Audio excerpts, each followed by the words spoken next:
He had the map spread across the hood of his truck when the first report came in, and what he read made him smile.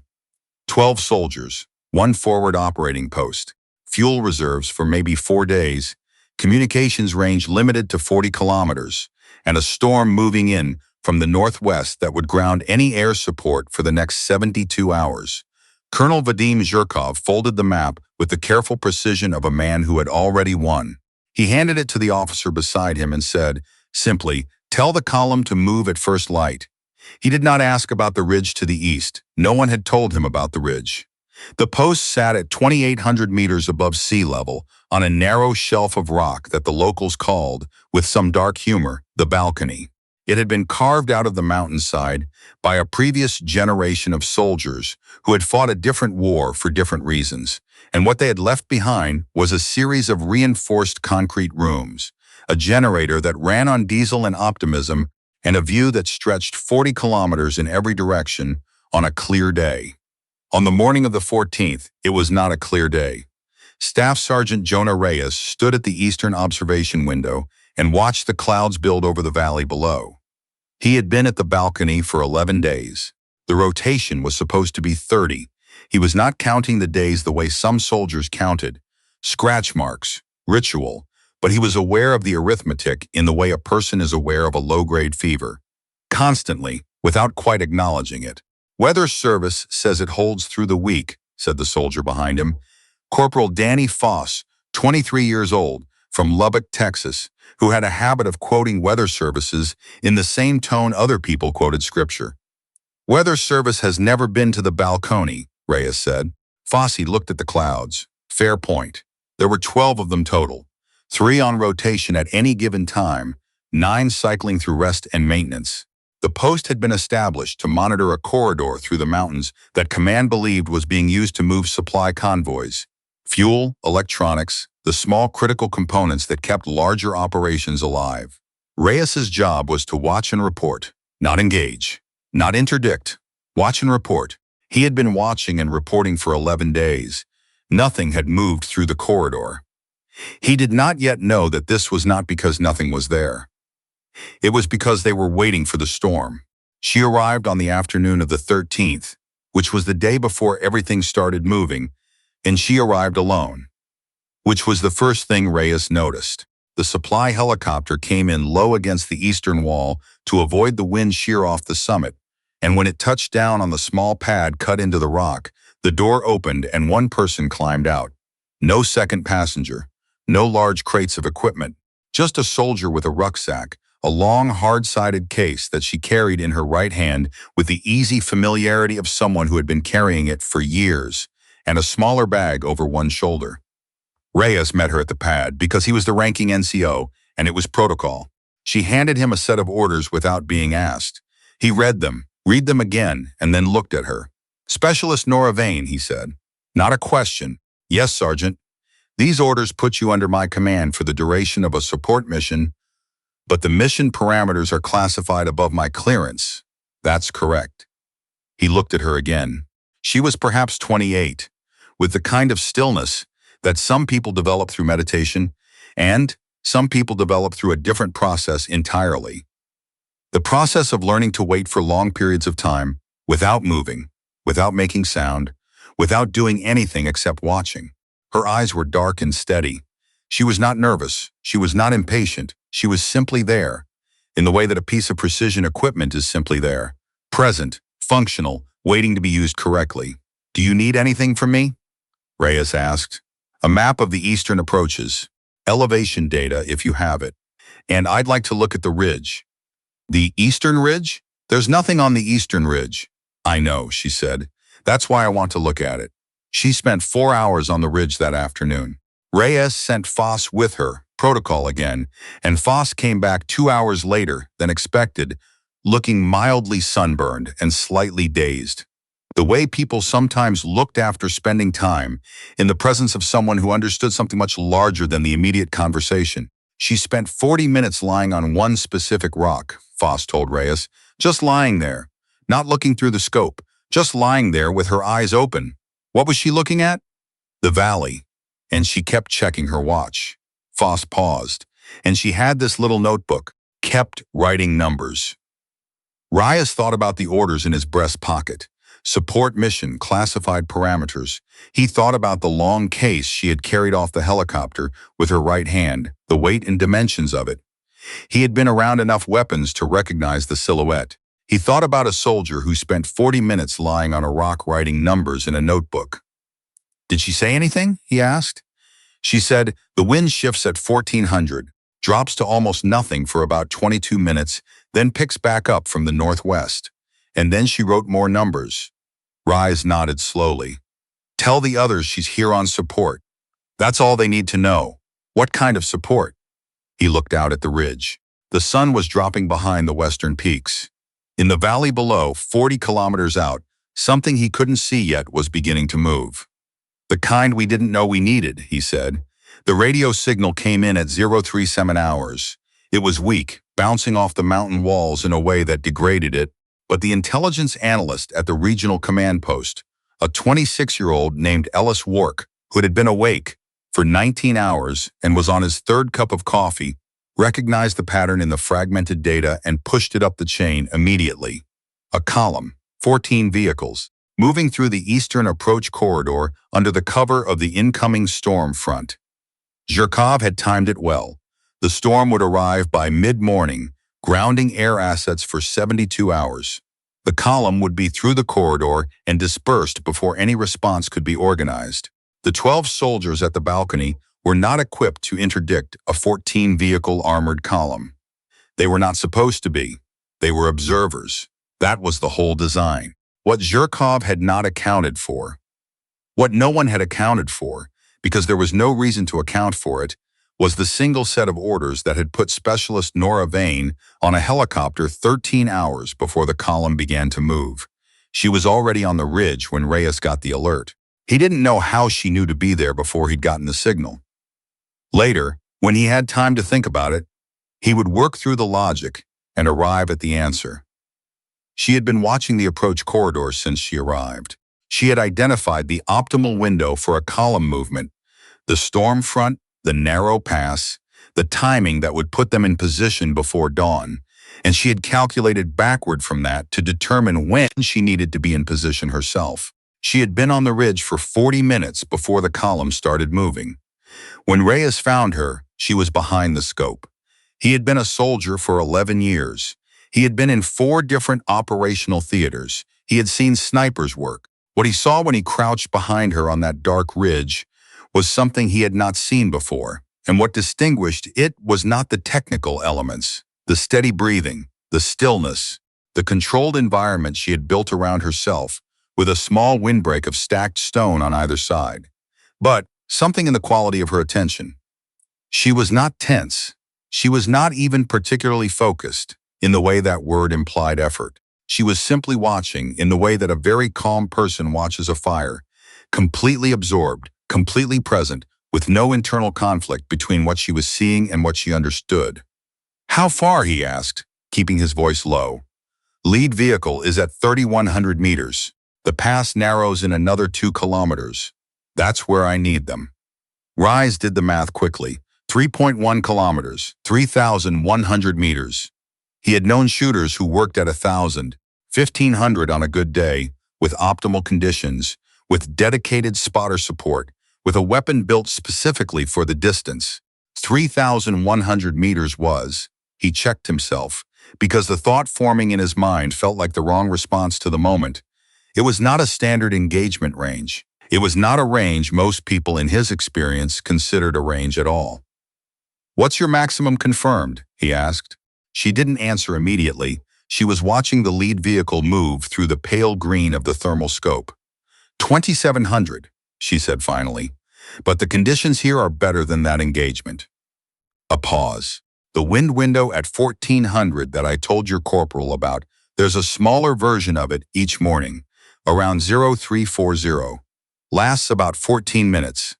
It's a function of the temperature differential between the valley floor and the upper ridge, creating a brief pressure equilibrium." Another pause. "I have 14 minutes. Reyes thought about what it meant to have 14 minutes. "What do you need from me?" he asked. "Stay off the radio until I tell you it's clear, and don't move."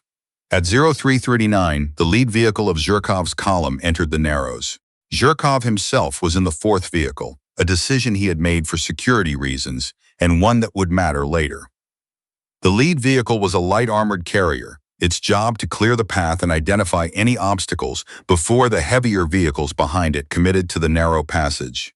The driver saw nothing in the darkness ahead. The sensors showed nothing. The ridge above showed nothing. This was, from every measurable indicator, an empty mountain pass in the hour before dawn. At 0341, a sound reached the column that none of them could immediately place. It arrived as a single flat concussion. Not the crack of something close, but the longer, rolling report of something that had traveled a great distance through cold air, losing its sharp edges along the way. Several soldiers in the second and third vehicles looked up involuntarily, the human brain registering something before the conscious mind had formed the question. The lead vehicle stopped, not because it was hit, not yet. The driver had heard the sound, and his foot had come off the accelerator in the instinctive way of all animals that detect something they do not understand. In that moment of hesitation, the vehicle stopped, the column bunching slightly behind it, the drivers in vehicles 2 through 14 making the small adjustments that a sudden halt requires. Nora Vane chambered the next round. She had hit the road surface 3 meters in front of the lead vehicle. Deliberate. A ranging shot, yes, but also a message. I am here. I have found you. I know exactly where you are. What happened next in the column was something that Reyes, watching through binoculars from his position 6 meters behind her, would describe differently on different occasions depending on who was asking. To the formal debrief, he would say the column showed signs of tactical uncertainty. To Foss, weeks later, he would say it more plainly: they panicked. Not the catastrophic, all-at-once panic of an ambush, but the quieter, more dangerous panic of people who realize that the situation they prepared for is not the situation they are in. Zhirkov's column had prepared for an empty pass. The weapons they carried were calibrated for ranges under a kilometer, because that was the doctrine, because that was the expected threat environment. What they had not prepared for was a shooter at 3,000 meters who had chosen a ranging shot as a first communication, which meant the actual engagement, whenever it came, would be from a position they could not see, could not reach, and could not respond to within any time frame that mattered. The radio traffic in the column in the 60 seconds after the ranging shot would later be described by the signals analyst who transcribed it as non-standard. Vehicles 2 and 3 were asking the lead vehicle what it was doing. The lead vehicle was asking command what the threat assessment was. Vehicles 5 through 8 were reporting that they could not see what vehicles 1 through 4 were doing and were requesting guidance. Zhirkov was on a separate channel attempting to get sensor data from the ridge, and the sensor data was returning clean because Nora Vane had built her position in the one dead zone in the coverage pattern, something she had identified by spending 40 minutes on a specific rock the previous afternoon, calculating the sensor angles from the elevation data Reyes had given her. She did not fire again for 4 minutes. This was the part that Reyes found most difficult to explain afterward, because the instinct in any engagement is to press the advantage, to keep moving, to not give the enemy time to organize. 4 minutes was a long time. 4 minutes was enough time for a disciplined force to dismount, establish a perimeter, get eyes on the high ground, and begin to work through the problem systematically. Zhirkov's column used those 4 minutes differently. They used them to argue about what to do. Reyes watched the column through his binoculars and narrated quietly into a recorder he had pulled from his vest pocket, because he was a professional and documentation was part of the job, especially when you were watching something you didn't fully understand. Lead vehicle stationary in the Narrows. Second and third vehicles have stopped approximately 30 meters back, fourth through sixth attempting to create separation. There are soldiers on foot from vehicles 2 and 3, I count 7, moving toward the eastern wall of the pass. They're looking up. They were looking up. At the ridge, at the dark shape of the mountain against the slightly lighter sky. They were looking in the right direction, which meant someone in the column had done the geometry and understood roughly where the shot had come from. What they could not know was that roughly was not enough. The ridge was 400 meters wide and ran for 2 kilometers. A 7-person dismounted element moving along the eastern wall would need hours to clear it properly, and by the time they covered a quarter of that distance, conditions would have changed. He shifted his binoculars to the lead vehicle. The driver had opened the hatch and was standing half exposed, talking into a radio handset. Even at this distance, in the thin early light, Reyes could read something in the posture. The man was reporting that he did not know what was happening and that this was an unusual experience for him. He lowered the binoculars and looked at Nora. She had not moved. She was still behind the scope, breathing in the slow, metered rhythm of someone running calculations that required patience more than speed. Her right hand was on the stock. Her left hand was under the barrel, the fingers slightly spread, the palm in light contact with the support, in a way that redistributed the weight without introducing any lateral pressure. Reyes had read, in a training document he no longer remembered the source of, that long-range shooting at extreme distances was less like traditional marksmanship and more like a form of applied mathematics. The bullet at those ranges was subject to forces that simply didn't exist at shorter distances. The Coriolis effect from the Earth's rotation, the complex interaction between air density gradients at different elevations, the way wind speed varied not just horizontally but vertically through the column of air the round had to travel. Hitting a target at 3,000 meters was not a matter of pointing accurately. It was a matter of predicting, with extreme precision, where a small piece of metal would be after traveling through a column of air for several seconds, and then aiming not at where the target was, but at where the calculation said it would be when the bullet arrived. He had read that. He had processed it as an interesting fact. Watching Nora Vane work, he understood for the first time what it actually meant. "They're going to try to back the column out," she said, without lifting her eye from the scope. "Third vehicle is turning." He raised the binoculars. She was right. The third vehicle was attempting a 3-point turn in a space that made this a deeply optimistic undertaking. In doing so, it was blocking vehicles 4 and 5. And the foot soldiers who had dismounted from vehicle 2 were now between the stationary lead carrier and the reversing third vehicle, which meant they were, effectively, pinned in the narrows by the movement of their own column. "Can you stop the vehicle without?" Reyes started. "I'm not trying to stop it," Nora said. "I'm trying to give them a reason to stop themselves." She fired. The round hit the road surface behind the third vehicle, close enough that the soldiers on foot heard it clearly, far enough that it was unambiguous. This was not a miss. This was a boundary. The message was simple and precise, the way her ranging shot had been simple and precise. "There is a limit to the space you have. I am telling you where that limit is." The third vehicle stopped. The foot soldiers stopped. For approximately 90 seconds, based on the radio traffic that was captured and later transcribed, nothing in the column moved. Not out of coordination and not out of discipline, but out of the specific paralysis that descends on a group of people when they realize simultaneously that every available action has a consequence they cannot predict and cannot control.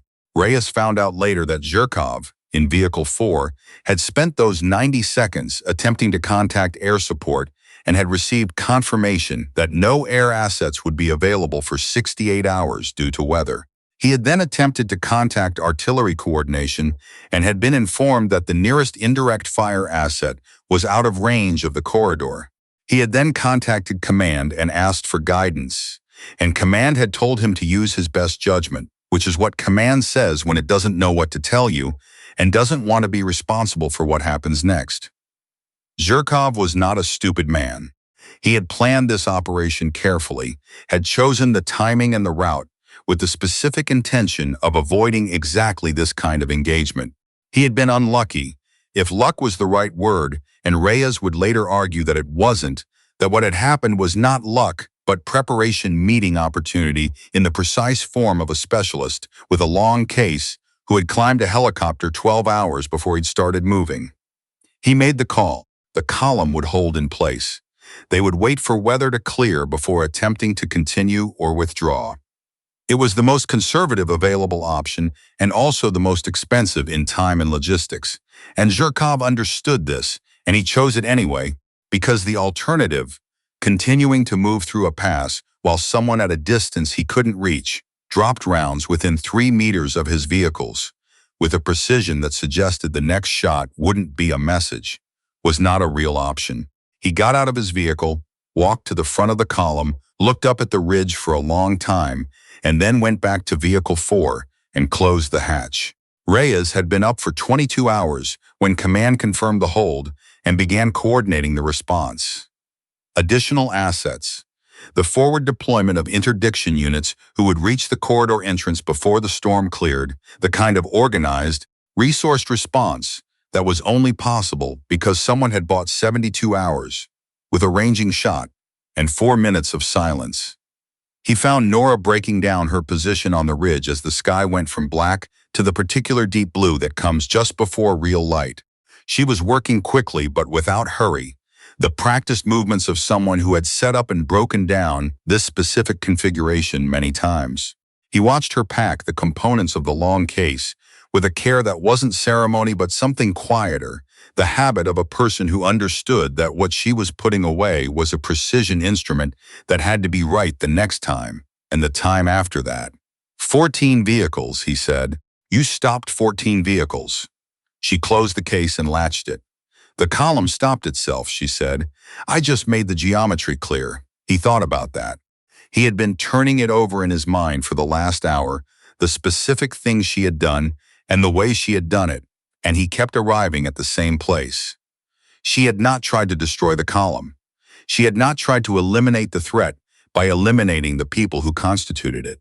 She had instead created a situation in which the column's own decisions, the three-point turn, the dismounted soldiers, the radio calls that went nowhere, had immobilized it more effectively than any direct engagement would have. You were never going to fire on a vehicle, he said. It wasn't a question. She picked up the long case and the rucksack. The objective was to stop the column from reaching its destination. There was more than one way to do that.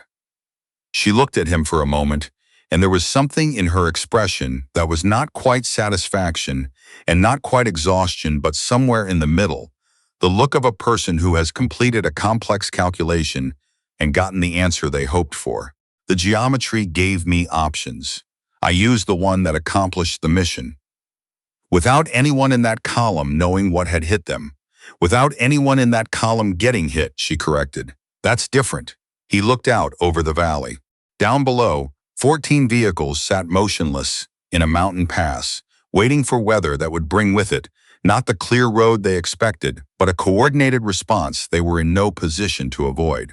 Up here, a woman he had met 36 hours ago was standing on a ridge at 2,800 meters with a rifle case in her hand, preparing to walk back down the mountain as if she had been for an early morning hike.